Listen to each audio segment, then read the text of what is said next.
প্রিয় শিক্ষার্থীরা কেমন আছো তোমরা সবাই? আশা করি সবাই অনেক বেশি ভালো আছো। এতক্ষণে তোমরা যুদ্ধক্ষেত্রতে কিন্তু বাসায় চলে এসেছো। সো ভাইয়াকে এই ভিডিওতে কমেন্ট করো যে ভাইয়া তোমার এক্সামটা কেমন হয়েছে, ঠিক আছে? ভাইয়া তোমার কি কমন পড়ছে কিনা, আমি যে ক্লাসগুলো নিয়েছিলাম সেখান থেকে তোমাদের কোনো উপকার হয়েছে কিনা, ঠিক আছে? আর ফাইনাল যে 70 মার্কের সৃজনশীল সাজেশন দিয়েছিলাম সেখান থেকে তোমরা কমন পাইছো কিনা, সব কিছু কিন্তু ভাইয়াকে কমেন্ট করে জানাও আমার স্যাটিসফ্যাকশনের জন্য। আমি যে তোমাদের নিয়ে কাজ করতেছি, এর এক্সপিরিয়েন্স থেকে তোমাদের যে সাজেশনগুলো দিচ্ছি তোমাদের কোনো হেল্প হচ্ছে কিনা, বা এই টাইপের ভিডিওগুলো আমি আরও কন্টিনিউ করব, কিভাবে করব সব মডিফিকেশনের জন্য আমার স্যাটিসফ্যাকশনের জন্য তোমরা আমাকে কমেন্ট করো। এখন তোমাদের স্যাটিসফ্যাকশনের জন্য আমি বলি ভাইয়া, পরীক্ষা যেটা হয়েছে অনেকের খুব ভালো হয়েছে, অনেকের মোটামুটি হয়েছে, অনেকের খুব খারাপ হয়েছে। তো এই পরীক্ষাটা যাদের ভালো হয়েছে তারা তো খুশি খুশি অন্য পরীক্ষাগুলো দেওয়া, তাদের নিয়ে কোনো সমস্যা নাই, তোমাদের জন্য বেস্ট অফ লাক, বেস্ট। যাদের মোটামুটি ভালো হয়েছে একটুখানি টেনশনে তোমরা আসো, বাট ভাইয়া যাদের মোটামুটি হয়েছে 70 পাবা 60 পাবা তারাও কোনো টেনশন করো না। বাকি পরীক্ষাগুলো যদি প্রিভিয়াস যে পরীক্ষাগুলো আছে ওগুলো যদি ভালো দিয়ে থাকো এটা নিয়ে টেনশন করো না, কারণ দুই একটা পরীক্ষা যদি A+ মিস হয় অপশনালি কিন্তু তুমি যদি A+ পাও তাহলে 3টা সাবজেক্ট তোমাকে টানবে।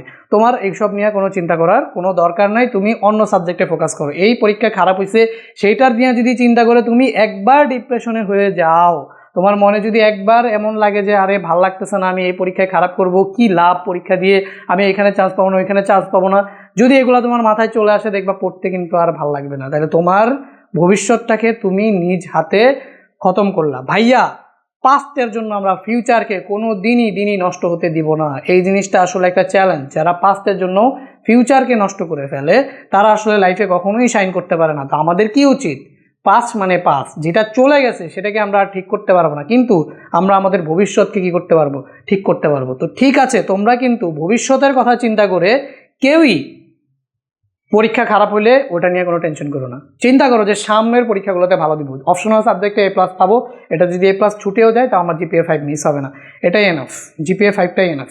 আর যাদের মোটামুটি খারাপ হয়ে গেছে, অনেকে আমার কমেন্ট করতেছে যে ভাই আমি পাস করি কিনা সেটা নিয়ে সন্দেহ, 18 পাই কিনা, বোর্ডে একটা টেন্ডেন্সি থাকে ভাই কেউই ফেল করাইতে চায় না। তো তুমি যদি কোনো রকম জাস্ট খাতার ভিতরে একটু লিখে দিয়ে আসতে পারো, বানায়া বুনায়া দিয়েও লিখে দিয়ে আসতে পারো, অ্যান্সার কারো থেকে দেখে যেভাবেই হোক চাই দিছো, টেনশনের কোনো কারণ নেই। বাকি পরীক্ষাগুলো দাও, ঠিক আছে? একদমই যদি খারাপ হয় তারপরও বাকি পরীক্ষাগুলো দাও, ঠিক আছে? বলা তো যায় না, খাতায় যদি লেখা থাকে টিচাররা মার্ক দিয়ে তোমাকে পাস করায় দিবে, কিন্তু তুমি এই পরীক্ষায় ফেল করবা সেইটার জন্য যে সামনের পরীক্ষাগুলোও খারাপ দিবা, পড়াশোনা করবা না, রেজাল্ট নষ্ট করবা, সেগুলো করো না, ঠিক আছে? পরীক্ষা যাদের ভালো হয়েছে আলহামদুলিল্লাহ, যাদের মোটামুটি ভালো হয়েছে তারাও আলহামদুলিল্লাহ, বাকিগুলোতে ফোকাস করো। আর যাদের একদম খারাপ হয়েছে তারাও আলহামদুলিল্লাহ, ঠিক আছে? আমি বুঝাইতে চাচ্ছি যে পেছনের পরীক্ষার কথা চিন্তা করে সামনের পরীক্ষাগুলো যাতে খারাপ না হয়, তোমার ভেতরে যদি ডিপ্রেশন বা টেনশন না আসে, ঠিক আছে? যেটা গেছে গেছে, সামনেরগুলো ভালো করতে হবে। তো ভাইয়া সামনে যারা সায়েন্স গ্রুপে আসো তাদের জন্য হচ্ছে আমি আরও এফোর্ট দিয়ে এখন থেকেই তোমাদের জন্য পদার্থবিজ্ঞান, রসায়ন এবং হচ্ছে জীববিজ্ঞান আমি পড়াই না, ঠিক আছে? কিন্তু পদার্থবিজ্ঞান, রসায়ন এবং উচ্চতর গণিত এই 3টা সাবজেক্টের অনেক কিছু দেওয়ার ট্রাই করবো, সবগুলো সাজেশন দেওয়ার ট্রাই করবো যেখান থেকে সবগুলো কমন পাবা। তারপর হচ্ছে MCQ দেওয়ার ট্রাই করবো, ঠিক আছে? কিছু সিকিউ ইম্পর্টেন্ট সলভ করে দেওয়ার ট্রাই করবো। ভাইয়ার হাতে যতটুকু সময় আছে, ফ্রি সময় আছে অবভিয়াসলি, পুরোটাই তোমাদের পিছনে দিব, ঠিক আছে? যাতে তোমরা সবাই অনেক বেশি ভালো রেজাল্ট করতে পারো।